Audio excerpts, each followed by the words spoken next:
سڵاو وەختەیڤارتان پێشکەش دەکەم. 4 ڕۆژ بەسەر ناردنی 120 میلیارد دینارەکە بۆ بەغداد تێپەڕیوە و تا ئێستا موچەی مانگینۆی هەرێم نەنێردراوە. پەرلەمانتارێکیش دەڵێ هەرێم درەنگ پارەکەی نردووە. لە لێدوانێکی تایبەتی بۆ ڤار داراسیەکانیانی هۆکاری دواکەوتنی ناردنی موچەی مانگینۆ ئاشکرا دەکات و دەڵێت درەنگ ناردنی 120 میلیارد دینارەکە و نەبوونی نەختینە هۆکاری دواکەوتنی ناردنی موچەی مانگی نۆ. درەنگانی شەوی ڕابردوو دووجار درۆم بە ئاسمانی کێڵگەی غازی کۆرمۆردا سوڕاوتەوە. تا ئێستا لایەنی فەرمی هیچ ڕوونکردنەوەیەکی لەو بارەوە بڵاو نەکردوێتەوە.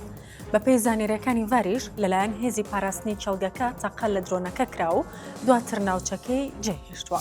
ئەم ساڵ 61 کەس لە هەرێمی کوردستان لە چۆم و ڕووبار و دەریاچەکاندا خنکاون و 170 کەسیش ڕزگار کراون. سەرکەوتکاڕاش بەڕێوەبەری ڕاگەیاندنی بەرگری شارستانی هەرێمی کوردستانە بە میدیاکانی ڕاگەیاندووە ئەم ساڵ 61 کەس لە ئەودا خنکاون و زۆرترینیان لە سنووری پارێزگای هەولێر بووە.